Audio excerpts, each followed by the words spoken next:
ओम की ध्वनि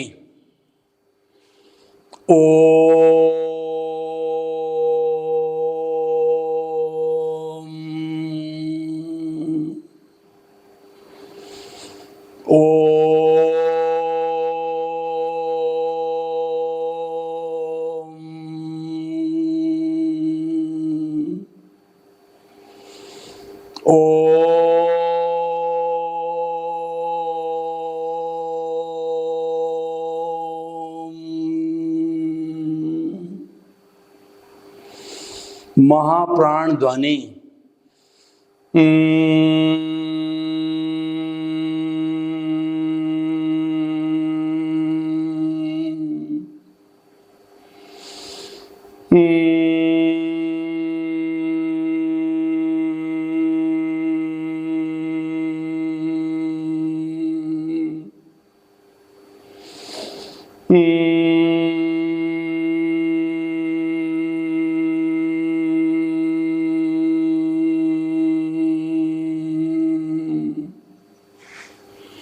भाई और बहनों, मातृशक्ति को नमन।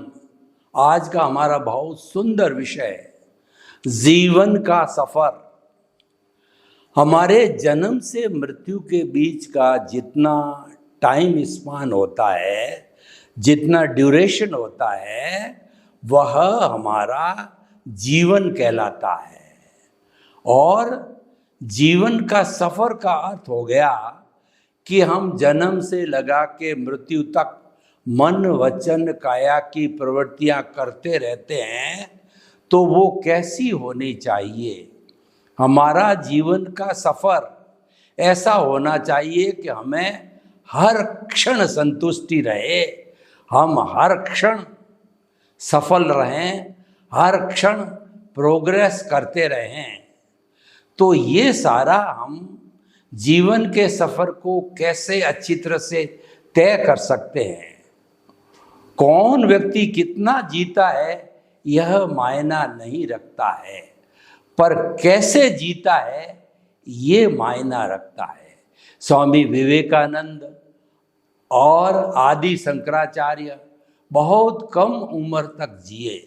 स्वामी विवेकानंद 39 ईयर्स तक ही जिए, लेकिन 39 ईयर्स में उन्होंने जो दिया वो आज उनका संदेश अमर हो गया और उनकी 125 जन्म शताब्दियां मना चुके हैं। और आने वाले समय में जो है कितनी मनाई जाएगी कह नहीं सकते, क्योंकि उनका संदेश, उनका वक्तव्य, उनकी भावनाएं, उनके विचार है वो अमर हो गए, क्योंकि उन्होंने एक चरित्रवान व्यक्ति का जीवन जिया।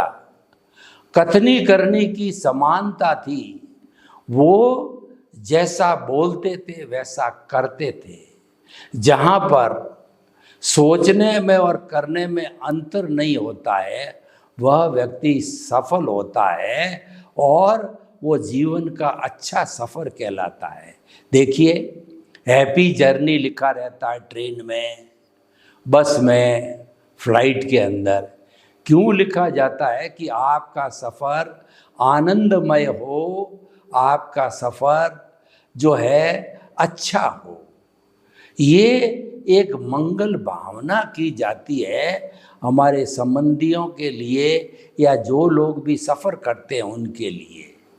सफ़र अच्छा होता है तो हमें बहुत आनंद की अनुभूति होती है और सफ़र में कष्ट आते हैं तो वो चीज़ भी हमें याद रहती है। तो इसीलिए हमें कोशिश ये करनी चाहिए कि हमारे जीवन का सफ़र आनंदमय हो। अब ये जीवन का सफ़र आनंदमय कैसे हो, उसके लिए हम जीवन को दो भागों में बांटते हैं। एक तो हमारा व्यवहार का जगत जिसमें हम जीते हैं, और दूसरा है हमारा निश्चय का जगत जिसमें हम रहते हैं। जियो भीतर रहो बाहर, यानी कि आपका तारतम्य भीतर विराजमान प्रभु से होना चाहिए और बाहर तो आपको जीना पड़ेगा। आपको व्यवहार कुशल होना पड़ेगा, आपके व्यवहार जगत को निभाना पड़ेगा, क्योंकि वो तो आपका कर्ज है, आप पीछे से लेके आए हो, वो मैंडेटरी है। व्यवहार शुद्धि बिना निश्चय शुद्धि नहीं है। निश्चय शुद्धि का अर्थ है कि हमारे भीतर प्रभु विराजमान है, वो तो आनंदमय है, वो आनंद का भंडार है, उसको कुछ करना नहीं है। लेकिन वो जो बाहर के जगत के अंदर हमने जो है मन वचन काया की मिथ्या दृष्टिकोण की प्रवृत्तियां करके अज्ञान को अर्जित कर दिया, एक हमने कर्जा ले लिया उस पिछले जन्म में, वो इस जन्म में चुकाया जाता है।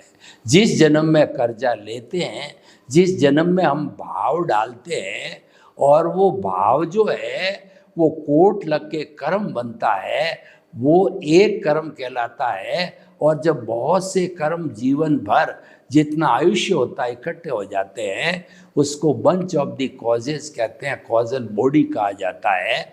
तो कॉजल बॉडी के जो है कारण हमको ये बाहर का जीवन जीना पड़ता है, ये परिणाम है, ये भुगतान है, ये हिसाब है, ये लेना है, ये देना है, ये डेबिट है, क्रेडिट है। और इसका संचालन हमारे हाथ में नहीं है, कुदरत के हाथ में है। क्योंकि पिछले जन्म के अंदर जो व्यक्ति कॉज डाल रहा था, वो जब आयुष्य के अधीन समाप्त हो गया, उसके शरीर को जला दिया गया, तो उसने जो है अपनी जो कॉजल बॉडी जो है, वह कॉजल बॉडी जो है वो कुदरत को सौंप दी। तो कुदरत ने उसमें से स्पीच और एक्शन के बीज जो है वो जो है कुदरत के क्लाउड के अंदर वो गिर गए, बीज गिरे। और वह जो भाव मन था वो आत्मा के साथ में रह करके और तेजस शरीर उसको धक्का देता है। तो जितना जैसा नेक्स्ट बर्थ होता है, आयुष्य होता है, उसी के अनुरूप प्राणी का जन्म हो जाता है।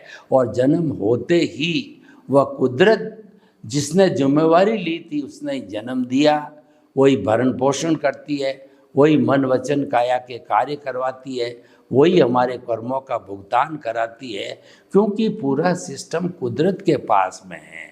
जो हमारे कर्मों का सफरिंग्स को भुगताया जाता है वो द्रव्य क्षेत्र काल भाव है, वो कुदरत के अधीन है, व्यवस्थित शक्ति के अधीन है, साइंटिफिक सर्कमस्टेंशियल एविडेंसेस के अधीन है। ये जो व्यवस्थित शक्ति जो है कुदरत का एक विभाग है। और कुदरत तो पूरे ब्रह्मांड का संचालन करती है, पूरे ब्रह्मांड की वो जनरेटर है, ऑपरेटर है और डिस्ट्रॉयर है। यानी जीओडी गॉड कहा जाए तो कुछ लोगों ने उसको भगवान कह दिया, तो वह एक भगवान ही है। क्योंकि समस्त प्राणियों का जो है वो भरण पोषण वही करती है, उसके कर्मों का भुगतान कुदरत ही करवाती है। तो भाई और बहनों, जो आज का विषय है जीवन का सफ़र, हमारे जीवन का सफ़र देखिए, पहले जो है हम जन्म लेते हैं, फिर जो है बालक रहते हैं बाल्यावस्था के अंदर, फिर किशोर हो जाते हैं, और किशोर से जो है हम जवान हो जाते हैं, और जवान के बाद में हम प्रौढ़ हो जाते हैं, प्रौढ़ से वृद्ध हो जाते हैं। और जितना आयुष्य होता है उसी के अधीन इस दुनिया से अपने कर्मों का भुगतान करके हम विदा भी हो जाते हैं।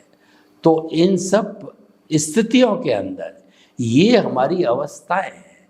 अवस्था मात्र कुदरती रचना होती है, वो व्यवस्थित होती है और वो नाशवान होती है। क्योंकि अवस्था हमेशा जड़ होती है और वो जाने के लिए आई है। सुख जा रहा है, दुख जा रहा है, हमारी आयु घट रही है, वो जाने के लिए आई है, रहने के लिए नहीं आती है। क्यों? अवस्था मात्र कुदरती रचना है और वह व्यवस्थित है तथा वह जड़ होने के कारण प्योरली टेम्परेरी है, वो नाशवान है।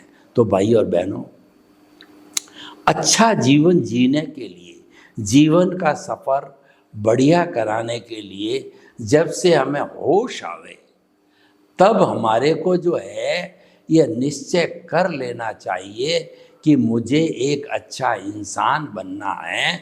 और अच्छा इंसान बनने का अर्थ ये हुआ कि जीवन में मैं आनंद की जो है प्राप्ति करूं और अन्य लोगों को आनंद दिलाऊं, यानी मेरे द्वारा प्राणी मात्र को कोई कष्ट न हो। ये हमारे बचपन से ही हमारे जीवन का उद्देश्य बनना चाहिए कि परहित सरिस धर्म नहीं भाई, पर पीड़ा सम नहीं अदमाई, कि दूसरे को दुख देने के समान कोई अधर्म नहीं है और किसी का हित साधने के समान कोई धर्म नहीं है। तो हमें हमेशा पॉजिटिव थिंकिंग में रहना चाहिए, ये हमें लक्ष्य बना देना चाहिए। देखिए कि व्यक्ति जैसा लक्ष्य बनाता है, कार्य प्रणाली उसी के अंतर्गत होती है। लक्ष्य विहीन व्यक्ति जो है कोई भी अपना ब्लूप्रिंट नहीं बना सकती, रोड मैप नहीं बना सकती और क्रियान्वित कराने के लिए एक्शन प्लान नहीं बना सकती। तो भाई और बहनों, हम आपको बताना चाहते हैं कि जो हमारा जीवन का सफ़र है वो सुनियोजित होना चाहिए। और सबसे बड़ी बात है कि हमारे को अधर्म से, हमारे को अज्ञान से नफरत होनी चाहिए, क्योंकि अज्ञान हमें डुबाने वाला होता है। जो हमारा क्रोध अहंकार माया लोभ है वह अज्ञान है, वह मोह है, इसको कषाय कहा जाता है और यही कर्म बंधन का कारण है। तो इस कारण को हमने मिटाना चाहिए और ये जो है हमारे बचपन से ही हमारे में गुण आना चाहिए, क्योंकि बचपन में जो संस्कार डाले जाते हैं वो अवचेतन मन तक पहुंचते हैं। क्योंकि बचपन में जो बालक का जो हृदय और दिमाग होता है वो एक खुली पुस्तक की तरह होता है, वो एक खाली स्लेट की तरह होता है। उस पर जो हम लिख देते हैं, जो हम संस्कार डाल देते हैं, वो संस्कार वो बड़ा होने पर पक्के हो जाते हैं। तो भाई और बहनों, हमारा 5 से 10 साल 15 साल की जो उम्र है वो अच्छे संस्कार लेने की उम्र होती है। तो वो अच्छे संस्कार लेने के लिए हमारे पास वैसा वातावरण होना चाहिए, हमारा विद्यालय वैसा होने चाहिए, हमारे टीचर्स वैसे होने चाहिए और हमारे पेरेंट्स भी शिक्षा के प्रति उत्तरदायी होने चाहिए। सभी संजोग मिलने से हम अच्छी शिक्षा ले लेते हैं। कोई भी काम बनना होगा तो द्रव्य क्षेत्र काल भाव और भव, ये 5 समवाय के कॉम्बिनेशन से कोई भी कार्य सफल होता है। तो भव तो जीवन में एक बार होता है जिसको आयुष्य कहते हैं, लेकिन बाकी के 4 बदलते रहते हैं। तो इन चारों का उपस्थित होना, सहयोग होना जरूरी है, तभी कोई काम होता है, तभी सफलता मिलती है। और जब व्यक्ति को किसी काम में सफलता मिलती तो उत्साह होता है और असफलता मिलने से निरुत्साह होता है, व्यक्ति डिप्रेशन के अंदर चला जाता है। तो देखिए, ये जो सारी बातें हैं ये तो उदय और प्रारब्ध के अधीन हैं। खैर, उदय प्रारब्ध हम पीछे से लेकर के आते हैं और वो हमारा हिसाब होता है और उसमें कुदरती जो है वो जो है प्रतिष्ठित आत्मा डिस्चार्ज के माध्यम से जो है वो सारा बर्फ की शिला की तरह जो कुछ पिछले साल में, पिछले आयु के अंदर, आयुष्य में हमने एकत्रित किया था मैकेनिकल मोड से, मैकेनिकल प्रतिष्ठित आत्मा के मोड से जो है वह डिस्चार्ज होता रहता है। और उसमें कहा जाता है कि हमारी स्वतंत्रता भी नहीं है। तो इसीलिए भाई और बहनों, हमारे कॉजल बॉडी में क्या छिपा है हमको पता नहीं है, लेकिन हमारी पॉजिटिव थिंकिंग होनी चाहिए। तो पॉजिटिव थिंकिंग से जो है हम जो भी कार्य करेंगे वो कार्य जो है वो हमारा अच्छा होगा और उसमें उदय और प्रारब्ध का भी सहयोग मिलेगा। तो इसीलिए जो है हमें जीवन के सफ़र को अच्छा करने के लिए हमारा जितना भी लौकिक जगत है, व्यवहार जगत है, उसके अंदर हमको अच्छा बनने की कोशिश करनी चाहिए। हमें व्यवहार जगत के 5 सूत्रों को भली भांति हृदयंगम करना चाहिए, आत्मसात करना चाहिए। उससे हमारी व्यवहार कुशलता बढ़ती है। पहला सूत्र है, जगत निर्दोष सब मेरा दोष। यानी आप किसी पर दोष मत मढ़ो। ये सारी सृष्टि है, वो वीतराग है। किसी प्राणी का कोई दोष नहीं हो सकता, क्योंकि कोई प्राणी की स्वतंत्र सत्ता नहीं है कि वो आपके सामने खड़ा हो जाए, आपके पास में आए, या आपसे बात करे, या आपको कोई तरह का नुकसान करावे। उसको तो कुदरत आपके पास भेजती है, एक जो है संजोग के रूप में, तो वो संजोग जुटाने का काम कुदरत करती है। हमें तो जो व्यक्ति हमारे को सुख पहुंचाने आया है या दुख पहुंचाने आया है, तो हमें जो है उसको दोषी नहीं मानना चाहिए, उसके प्रति कृतज्ञता ज्ञापित करना चाहिए कि आप आए हो, मेरे कर्मों का भुगतान होगा, मुझे एनओसी मिलेगी। और ऐसे समस्त प्राणी जिनको कि हमने कष्ट दिया है, वो हमको माफ़ कर देते हैं, वो हमको एनओसी दे देते हैं, हम उनको माफ़ कर देते हैं। तो एनओसी देने के बाद में हम ऋण मुक्त हो जाते हैं, और ऐसे समस्त प्राणियों की एनओसी आ जाती है, तब हमारा अज्ञान संपूर्ण रूप से समाप्त हो जाता है। इसका मतलब हमारा सम्यक ज्ञान, सम्यक दर्शन रूपी जो है हमारा जो रियल पुरुषार्थ है, वो 100 डिग्री तक पहुंच जाता है, 100% तक पहुंच जाता है। और प्रीतिति, जब हमारे भाग्योदय से हमको ज्ञान मिलता है, तो प्रतीति का अर्थ होता है हमारे भीतर ज्ञानी पुरुष और सद्गुरु ये भावना बिठा देते हैं कि तुम मन वचन काया से मुक्त शुद्ध आत्मा हो। शुद्ध आत्मा होने का, अस्तित्व होने का सारा एहसास के अंदर हमको जीवन भर जन्म जन्मांतर तक कोई कष्ट नहीं, कोई भी संदेह नहीं होता है। ये बात स्पष्ट हो जाती है। और इस बात को स्पष्ट करने के लिए कई उदाहरण हैं। मैं आपको उदाहरण देना चाहता हूँ। आप किसकी ताकत से बोलते हो? आत्मा की ताकत से बोलते हो। आप खाना पीना, उठना बैठना, काम धंधा किसकी ताकत से करते हो? आत्मा की ताकत से करते हो।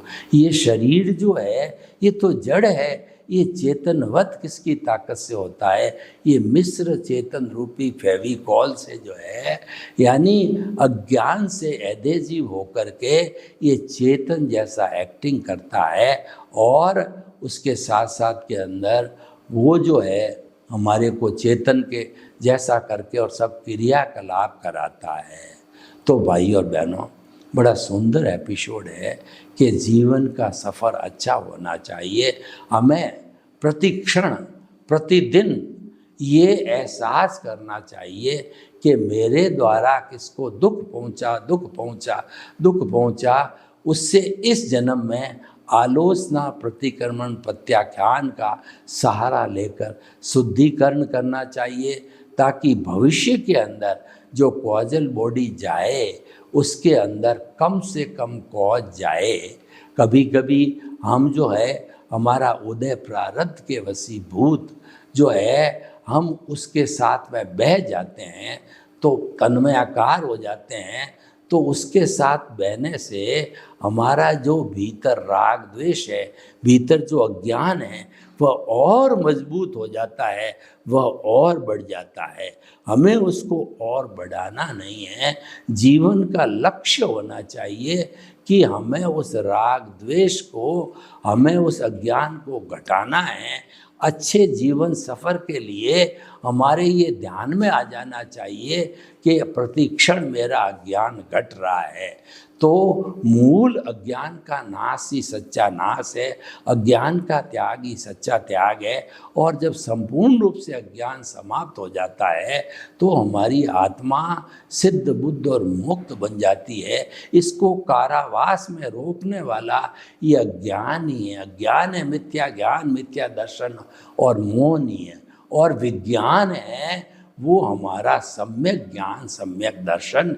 क्योंकि केंद्र में प्रभु विराजमान है, उसको तो हमने जन्म जन्मांतर के लिए प्राण प्रतिष्ठा करके शुद्ध भावों से हमारे शरीर का मध्य बिंदु जो ये तेजस जो है वो केंद्र है, उस जो ज्योति केंद्र है उस पे विराजमान कर दिया। तो उसके जो गुण हैं सम्यक ज्ञान, सम्यक दर्शन, हमको आशीर्वाद रूप के अंदर उसकी एप्लीकेशन करने के लिए मिल गए।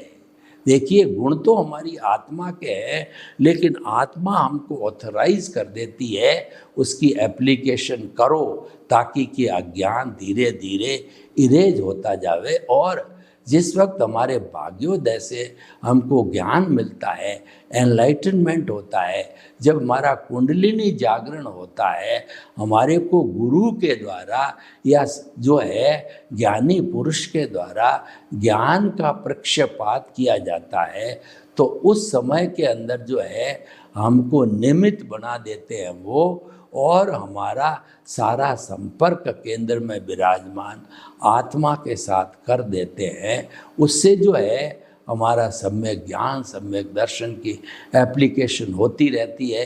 एक समय में एक ही एप्लीकेशन होगी। अगर आप उदय और प्रारब्ध के साथ में जुड़ गए, तन्मयाकार हो गए, तो मिथ्या ज्ञान, मिथ्या दर्शन और मोहनीय कर्म की एप्लीकेशन होगी। क्योंकि हम देहाध्यास में चले जाते हैं और उससे हमारा देहाध्यास मजबूत होगा, अज्ञान मजबूत होगा। लेकिन केंद्र में क्योंकि हमारे आत्मा है और जो आत्मा की भाव सत्ता प्रज्ञा जागृत है, तो ऐसी स्थिति के अंदर हम भ्रमित होते ही वो हमारे को खींच करके केंद्र पे लाएगी। हमारी जो शपथ ली हुई है कि हम हर क्षण केंद्र के इर्द गिर्द रहेंगे, अस्तित्व के इर्द गिर्द रहेंगे और अपने स्वरूप की जो है भजना करेंगे, उनके नाम की माला फेरेंगे और उनको जल्दी से जल्दी मुक्त कराएंगे और हम स्वयं भी सिद्ध बुद्ध और मुक्त बन जाएंगे। तो भाई और बहनों, देखिए, जीवन का सफ़र है वो हमें जो है बाहरी परिवेश जिसको भुगतान कहते हैं और भीतरी जो है परिवेश जिसको हम आत्मा का संसार कहते हैं, उसमें भी गोते लगाने जरूरी है। दोनों का सामंजस्य होता है तो हमारा जीवन का सफ़र बहुत आनंददायक होता है। और अकेला अगर हम जो है वो हमारे जो उदय और प्रारब्ध के अधीन ही रहते हैं, तो ये हमारा प्योरली देहाध्यास है। हम जन्म जन्मांतर से करते आए हैं और बार बार जन्म लेकर के हमारी मृत्यु होकर के और हम जो है कर्मों का भुगतान करते आए हैं। तो हम आपको ये बताना चाहते हैं कि हमारे जीवन का सफ़र है, उसके साथ हमारा कॉमन सेंस लगना चाहिए। विवेके धम्ममाइये, विवेक ही धर्म है। हर कदम पर आप विवेक को लगाओ कि ये जो कार्य कर रहा हूँ, ये जो है कदम मेरे प्रभु की ओर बढ़ते हैं या नहीं बढ़ते हैं, या मैं जो है संसार के भ्रमण की ओर जा रहा हूँ। तो आपकी जो है इस दृष्टि को देखना चाहिए। इसको ये क्योंकि ये दृष्टि का विज्ञान है कि आपकी दृष्टि कहाँ जा रही है। आपकी दृष्टि देहाध्यास के साथ में है या आर्ट ऑफ द विजन के साथ में है या केंद्र के साथ में जहाँ प्रभु विराजमान है, यह मायना रखता है। हम जैसे जैसे लोगों की संगति करते हैं वैसे वैसे बनते जाते हैं। Man is known by the company he keeps. व्यक्ति अपनी कंपनी से, संगत से जाना जाता है। हमारे राजस्थानी में एक कहावत है कि काड़ियर कने बैठोला तो काड़ियर गुण लो और गोरिये कने बैठो तो गोरियर गुण लो। यानी सज्जन व्यक्ति की संगत की है आपने तो निश्चित तौर पे आपको अच्छे गुण मिलेंगे जीवन में, और आपने दुर्जन की संगत की है तो आपको बुराइयां मिलती रहेगी आपके जीवन में। तो हमारा जो है केंद्र है उसमें तो प्रभु विराजमान है, और परिधि के ऊपर जो हमारा देहाध्यास है। अब निर्णय आपका है कि आप परिधि के साथ जुड़ते हो या केंद्र के साथ जुड़ते हो। अगर मुक्ति का लक्ष्य है तो केंद्र के साथ जुड़े, और देहाध्यास तो हम जन्म जन्मांतर से जुड़े हुए ही हैं, घूमते रहते हैं। सर्वे भवन्तु सुखिनः, सर्वे सन्तु निरामया। लोग के जीवों को सुख मिले, शांति मिले, आनंद मिले, प्रेम मिले, सौहार्द मिले, और हम सभी का जीवन सफ़र अच्छा बने। आपके प्रति मंगल भावना। ओम शांति।